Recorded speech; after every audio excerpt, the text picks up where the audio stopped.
అంతా చెప్తా ఉంటే నా మీద దౌర్జన్యం చేయడానికి వచ్చాడు. అయ్యా రూప్ కుమార్ యాదవ్ చెప్తున్నా, నీ దౌర్జన్యాలకో నీ అరుపులకో భయపడి పారిపోయే వాళ్ళు ఎవరు లేరు ఇక్కడ. అలా పారిపోయే పని అయితే ఎప్పుడో వచ్చి నేను మీకు సరెండర్ అయిపోయి ఉండాలా. అలా పారిపోయే రకం కాదు నేను. కాలేజీ నుంచి రాజకీయాలు చేస్తున్నా. కాలేజీలో కూడా మా అపోజిషన్ పార్టీ నా మీద దాడి చేసి చచ్చిపోయడానికి వదిలేసి వెళ్ళారు. అయినా లేచి బతికొచ్చి మళ్ళా అదే పార్టీలో ఎస్ఎఫ్ఐకి పనిచేశా. మీ అరుపులకి మీ బెదిరింపులకి బెదిరిపోయేవాడిని కాదు. కాబట్టి గుర్తుపెట్టుకోండి, ఒకవేళ మీకు వాయిస్ పెద్దది ఉండొచ్చు, మీరు అరిచినంత మాత్రాన అవతలంతా భయపడతారని అనుకోవాకండి.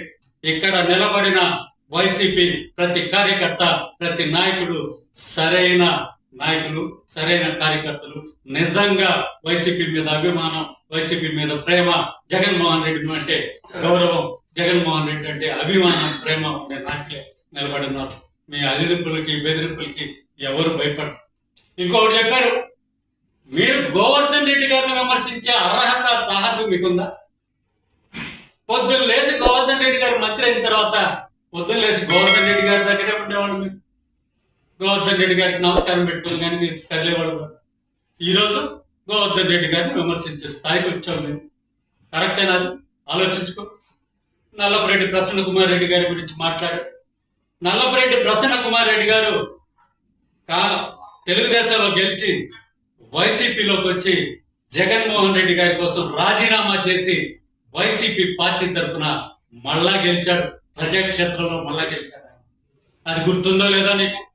గుర్తు చేసుకో. అలాగే చంద్రశేఖర్ రెడ్డి గారి గురించి మాట్లాడు. 20,000 ఓట్లలో నువ్వు ఎట్ట గెలిచావో తెలుసు. ఎట్ట గెలిచారు? ఎన్నికల్లోనే గెలిచారు. ఆ 20,000 ఓట్లతోనే గెలిచారు.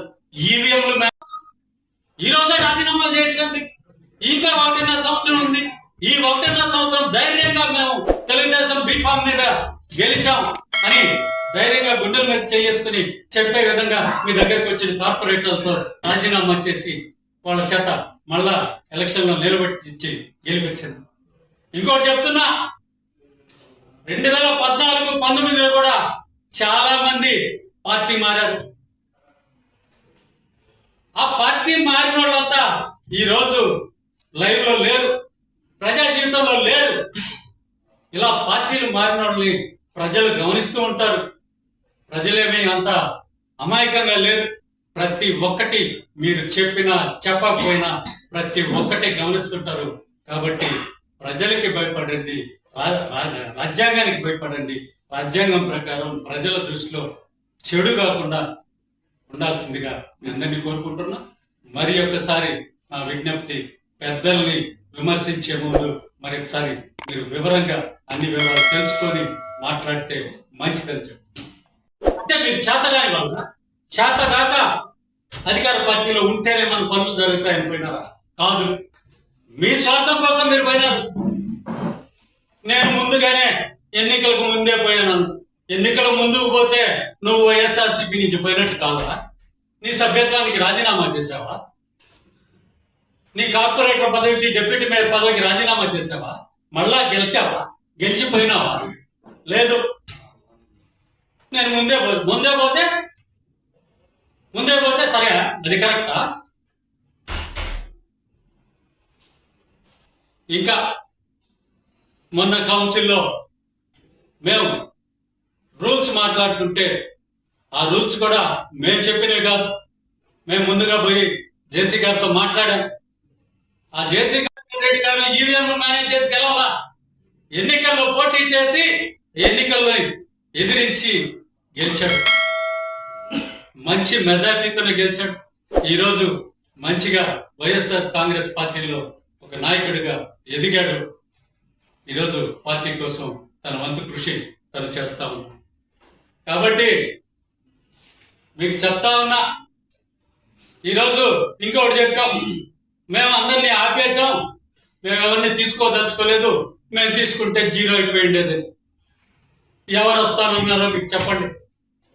మీ పార్టీలోకి ఇక్కడ మిగిలిన వాళ్ళలో ఎవరు వస్తానన్నారో చెప్పండి. మీకు ఏ దేవుడి మీద నమ్మకం ఉందో చెప్పండి. ఆ దేవుడి మీద ప్రమాణం చేసి మా వాళ్ళంతా చెప్తారు. ఎవరైనా మిమ్మల్ని వచ్చి మేము మీ పార్టీకి వస్తాం అని చెప్పిన వాళ్ళు ఎవరైనా ఉంటే చెప్పండి, నిరూపించండి. అదే మీరు ఈరోజు చెప్పండి, ఈ యాంటీ డిఫెక్షన్ లా అనేది ఈ సభ్యత్వాల్ని తొలగిస్తుంది, ఇది దీని మీద ఎఫెక్ట్ చూపిస్తుంది అని చెప్పండి. మీ పార్టీ జీరో అయిపోతుంది. అందరూ మళ్ళా పరిగెత్తారు. ఇక్కడ మీ పార్టీ జీరో అయిపోతే మా పార్టీ కాదు. మేము చెప్తా ఉన్నారు 54